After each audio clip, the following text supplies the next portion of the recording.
Hi everyone, welcome to Konveyor Community Meeting. Today is March 21st. We abide by Konveyor Code of Conduct, and if you want to learn more about it, it's available. It's linked on the agenda at the top. I will paste the agenda in the chat. Feel free to add your name to it. And let's move on to the first topic. Um, we have demos and roadmap items. And the first one is from David. It's on .NET External Provider. David, whenever you're ready. Let's see. I can share the screen. Are you guys able to see the screen? Yes, I can see it. Awesome. All right, so my hope is to give an update on our .NET external provider work. So you can see in there is a link to the open PR. Just wanted to give an overview. A lot of this is going to look very similar to what was discussed maybe 2 community meetings ago when we were talking through the enhancement. So really just want to make sure that it's all clearly stated. So what we're trying to accomplish is implement the external provider that we described in that enhancement a few weeks ago, maybe a month ago. What we want to do with the .NET external provider is make it possible for Konveyor users to write rules against C# and .NET applications. So the special caveat is that we want to be able to do analysis of what we call sufficiently old .NET projects. So this would be Windows only .NET. If we can analyze those, then and make it possible for rules to be written against those projects, then we think that'll be a huge bonus. What we are not doing at this time, we are not doing binary decompilation. We're not doing dependency analysis, and this isn't specifically providing rule sets and targets and those kinds of things that exist for Java. Our focus right now is getting this capability out the door and into the community. A big reason why we're doing this is you may recognize these slides from a few weeks ago, but .NET is incredibly popular. It is very popular in enterprise space, and we want a larger footprint, and having a .NET provider gives us that. So what do we have now? Back in September, I think it was September timeframe of 23, and what we had was we had a Windows Server 2022 instance, and it was specially configured to be able to build this nerd dinner project. And so in the research I had done looking for sufficiently old .NET framework type projects, this was a very popular one that was talked about often. And so we chose that project as the target of a project we want to analyze. I had built a Windows Server instance that was capable of building and had all the Microsoft build tools necessary for that. And we make that server instance accessible to the analyzer, i.e. like poking holes in ports and stuff. And then now we can run our provider on that expose support, tell analyzer how to reach this provider that's running, and then we run rules against it. So if I can, let me see. I want to try and do a demo.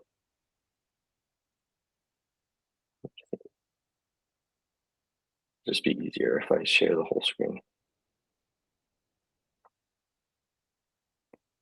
Are you able to see my terminal? And is the text large enough? Yeah, I can see it. Okay. So we have a sufficiently old, we have that Windows Server instance that has Nerd Dinner on it. You can see from my provider settings example that we have it at this path like C users administrator nerd dinner get VC4. And on that host is also installed this C# language server. That's important. But these are the coordinates of that host. So we start it on the Windows server and we point the analyzer to it.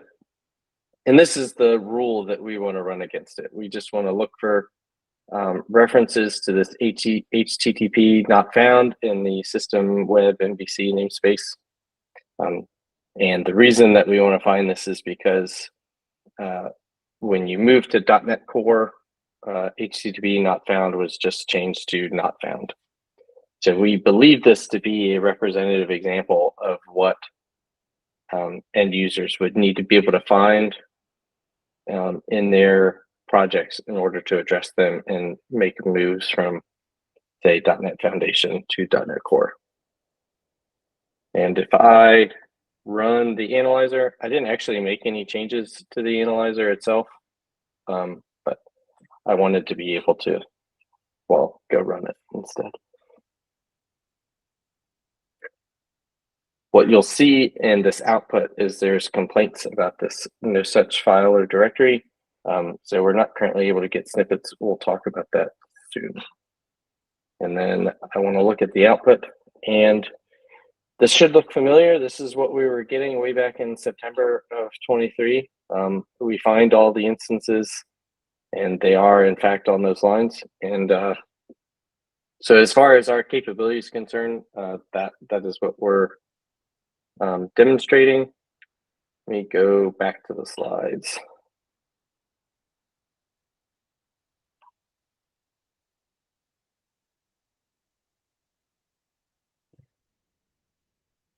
So what's next on the agenda? Next is to get this PR merged. There were, I had made the mistake of when I brought it into the analyzer LSP tree, forgetting that I would actually need to update the dependencies that we're still looking at the September version of the analyzer. So there's some changes there that needed to be made. There's some tech debt in there that needs to be cleaned up. But when we have that PR merged, a lot of what the focus is on is documenting exactly, like this demo, for example, how we accomplished it, and make it in such a way that other people can come to our project, see that example, and step through it and see how it works. If we have time beyond documenting the different use cases that we want to cover, we want to work on, see if we can get some rules written, see if we can collaborate with others on writing rules. One big thing that you'll notice, I made that comment about no such file or directory, is to see if there's some way for us to send code snippets over gRPC, to see if we can request those snippets instead of trying to see if we can get them sent over the wire. I'm certain there are bugs, but I hope there aren't many. But the main thrust going forward is going to be addressing issues before we do any release. Questions?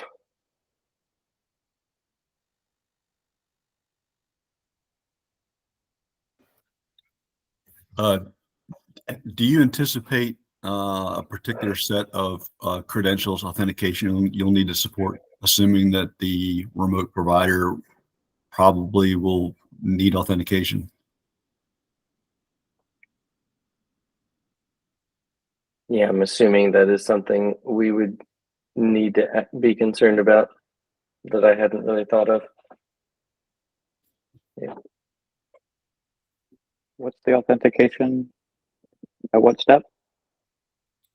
Well, I'm assuming that because this is a remote server, it's like running outside the cluster somewhere in the corporate network, say, that they won't want that server running unauthenticated, the provider. And so I was wondering if you had thought about credentials needed to access the remote provider.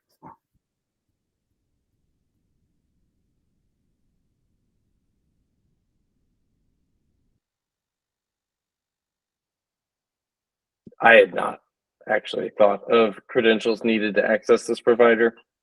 That would be, I mean, that would be a complicator. I haven't given any thought to it to be able to say anything intelligent about it now. Okay.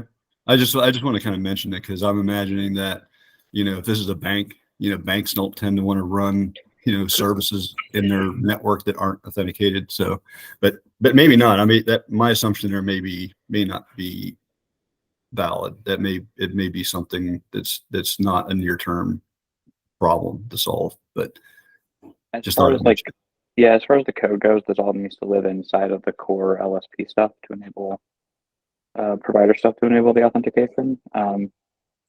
There's definitely different types of authentication for gRPC that we can look into enabling. I think it's definitely worth an issue, and potentially even filing it for 040. I think it's a really good point, Jeff.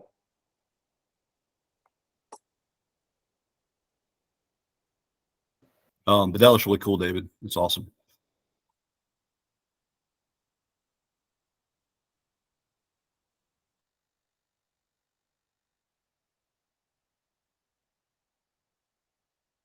Thank you, David. That was a cool demo. Just if anyone is interested in learning more about the .NET provider, there is also another meeting for analyzer office hours that happens in alternate Thursdays at 11 a.m. Eastern time. And we also have Slack channel and mailing list. And we are always looking for user stories. So if you have any experience migrating .NET applications, we would love to hear from you. And we can add them as rules, and that would help everyone in the community. Right. Moving on, the next up is from Pranav, YAML rule sets.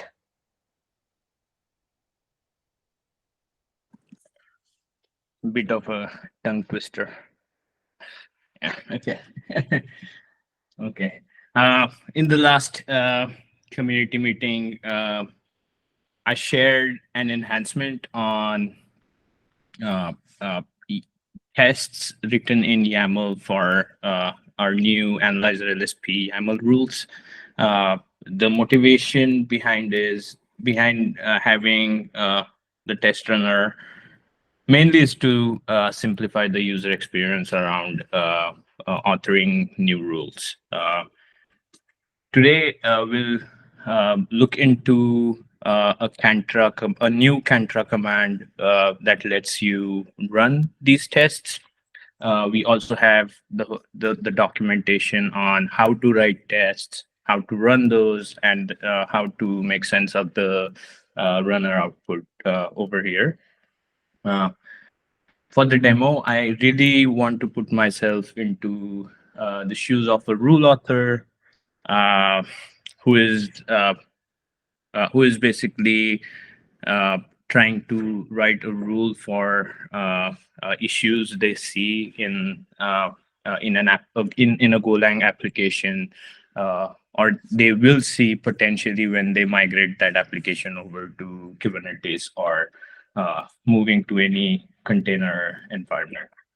So I'll pretend I have my screen shared right now, which has a Golang app. I'll pretend that I have a fleet of 1,000 Golang applications, which are basically web servers that I want to containerize sometime in the future. And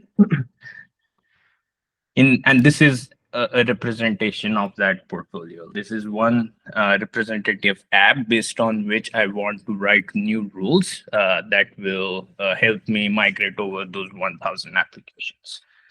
So in this example here, this is a simple Golang web server. There's two potential problems that I want to spot in these kind of applications.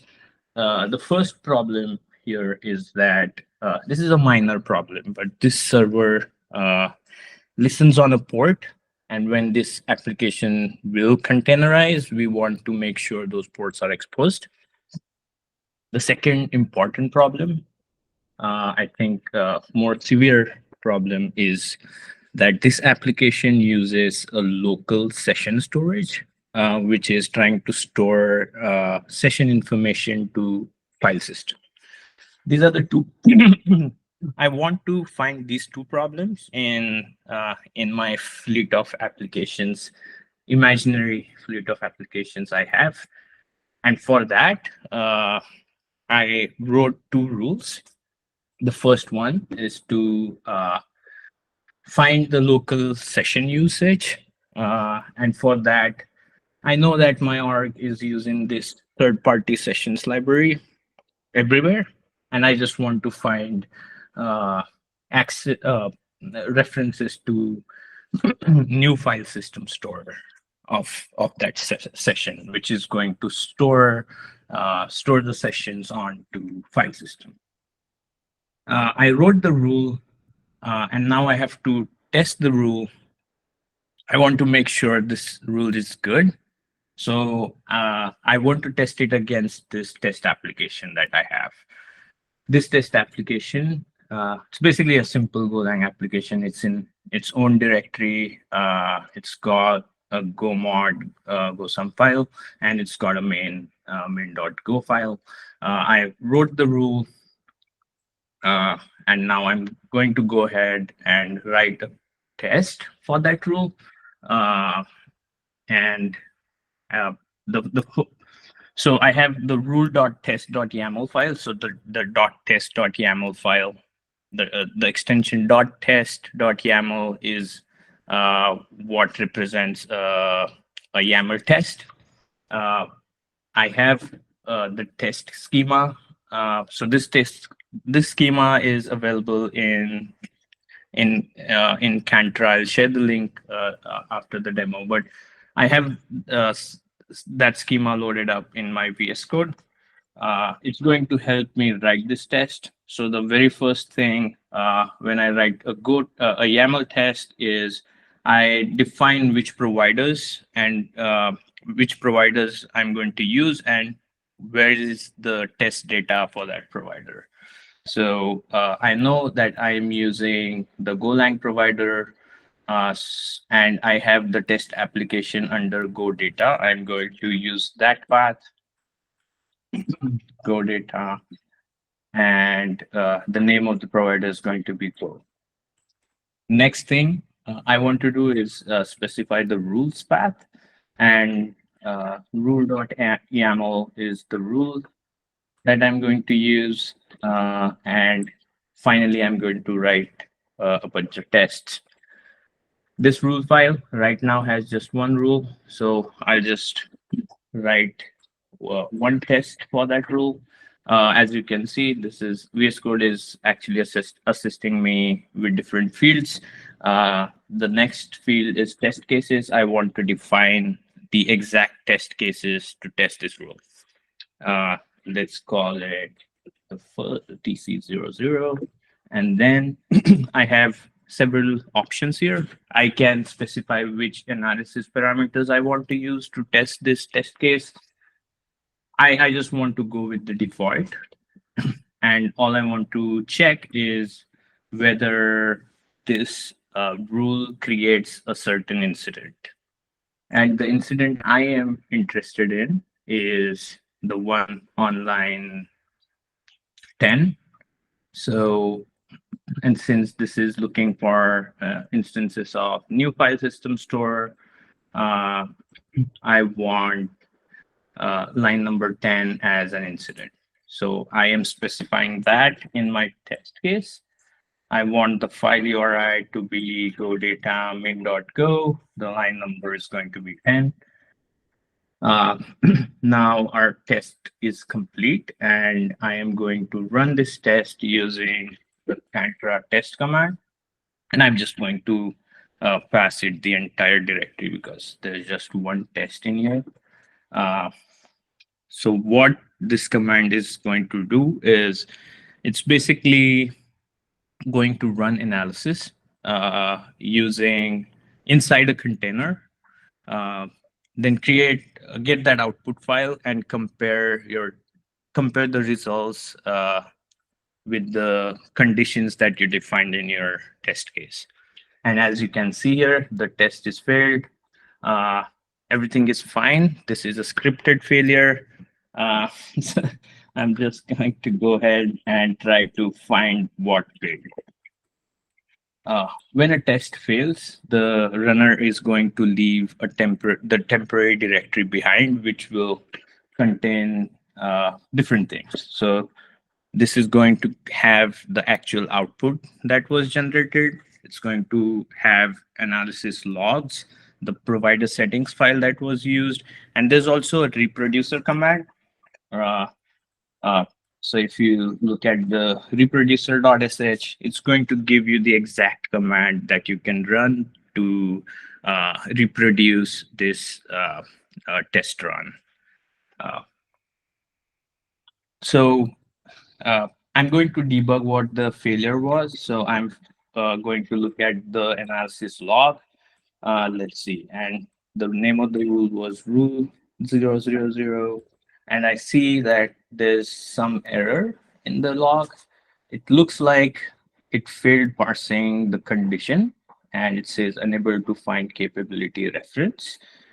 And that is because Go provider doesn't have reference capability, but reference. So I'm going to fix that, go back, run the test again. Uh,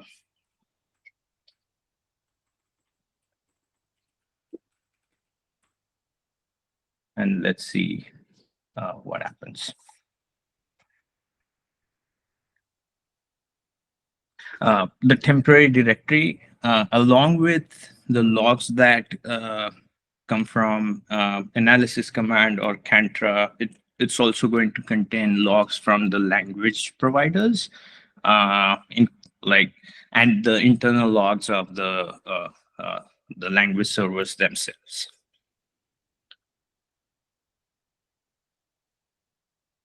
Okay, now we can see that the test passed.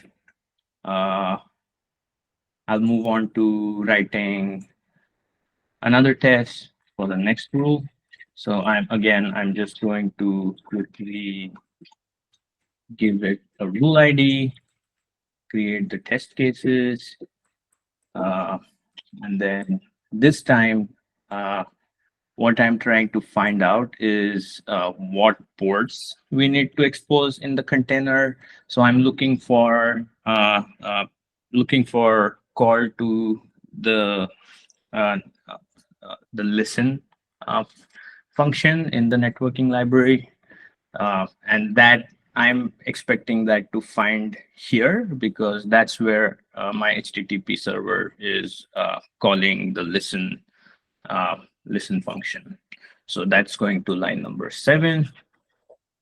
Again, I am going to define what locations where I want to find this, and that's going to be line number 17, not 7, sorry, line number 17. And this time I already ran my first rule, so I'm only interested in running the new rule test that I wrote. And for that, I'm using the test filter to only run this one rule because I already tested the old rule. So it's going to filter out everything except this one rule that I'm interested in. And it will run only that.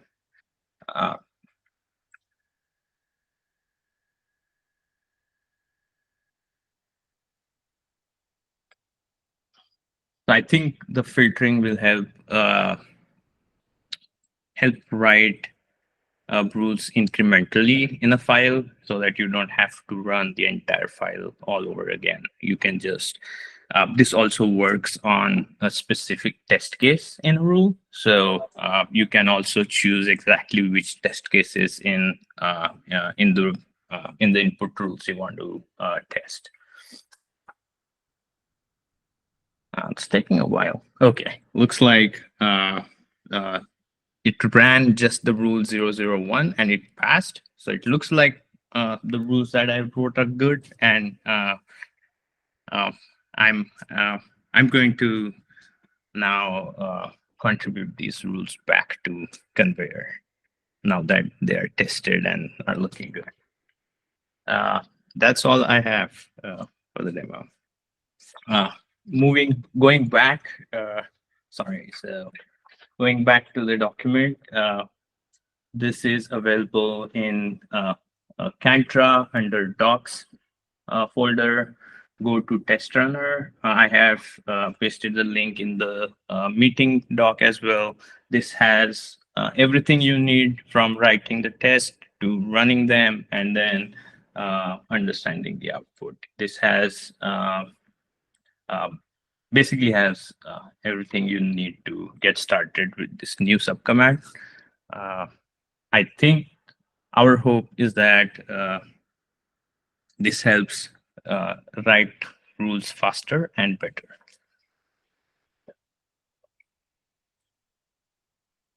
All right, any questions?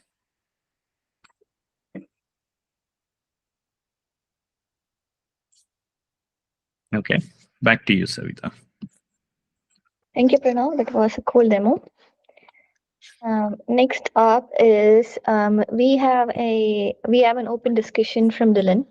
And if folks have any topics, feel free to add to the discussion items and we can go over them. Dylan? Hey, yeah, sorry. I really just want to pull up the 031 board real fast because I saw there was some discussion about one of the issues that's on here. Like we're only down to 3 issues left before we cut a 031. And I don't know, I'm just kind of looking for feedback here. I'm personally have the perspective we made a ton of, really solid improvements to 030 that I'd like to cut this sooner rather than later. There's one on the backlog that I think I was hearing some chatter that we're not actually going to try to fix this right now or that we're doing the right thing. So I just wanted to get some help. There's 2 UI ones that I know have PRs up for, so I think we can wait for those to get in. But I just want to check really on this 416 issue, the Derby dependency stuff. Am I correct to say that we're not planning on fixing this in 031? Is that a true statement? I think so, yeah. Okay. Or maybe never, because it looks like it's an underlying issue in. I mean, maybe this is a correct behavior, but and windup was wrong, and analyzing that. As Sean had a long discussion with Eclipse folks around this. I don't intend to. I'm happy to get into this if you guys want to chat on this issue specifically, but I think I just wanted to check in that I feel pretty confident based on the discussion I was reading about this. I can just take the milestone off, right? And then we can figure out what we want to do with this after the fact. Yep. Okay. Yeah, awesome. I think that makes sense, Dylan. Okay, great. Thank you. Then with that, I mean, I just wanted to check in with everyone else. It sounds like once we get these last 2 UI issues in, are we at a good spot to cut 031?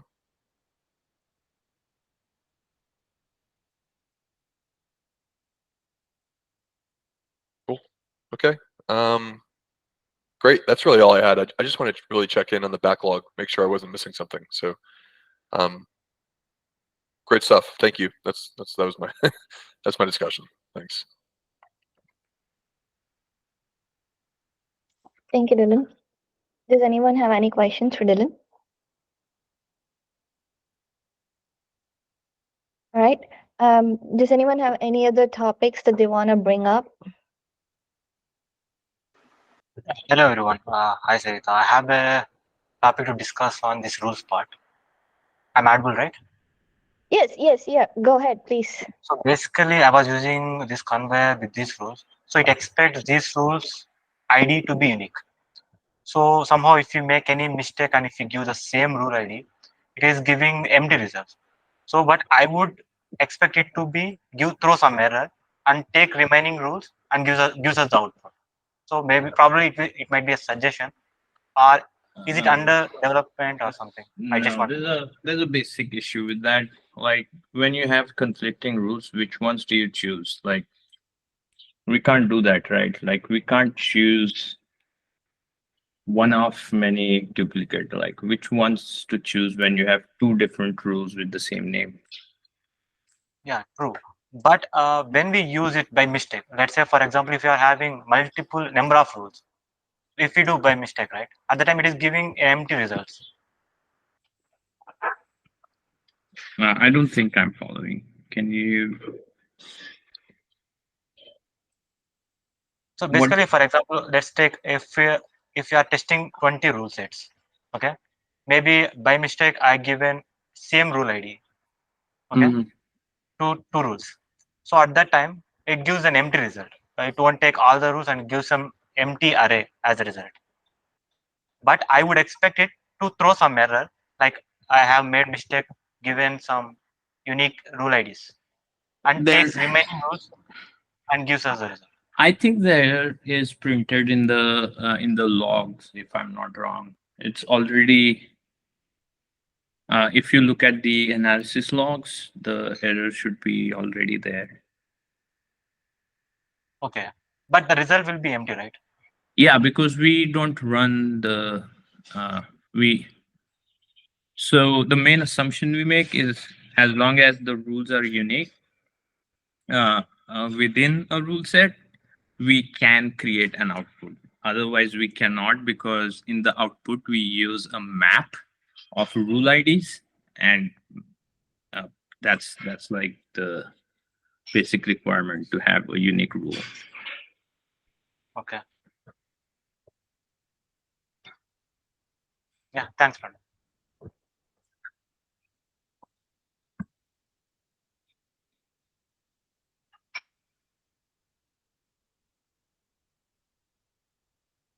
Right. Does anyone have any other questions? The UX thing there that we should rep out and figure out a way to push that errors up to Contra. Yeah. Just as a heads up, like I do think that like that is probably a UX thing that we do need to figure out. Right.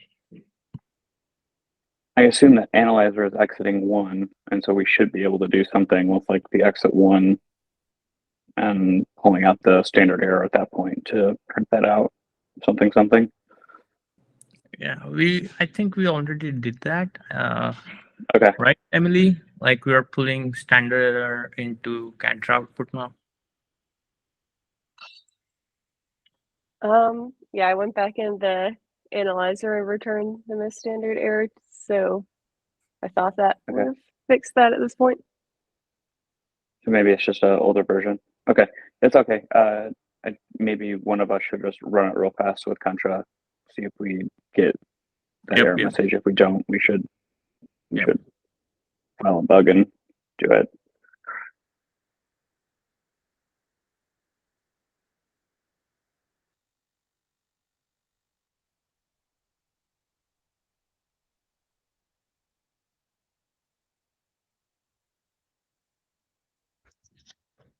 Cool. Does anyone have anything else to add?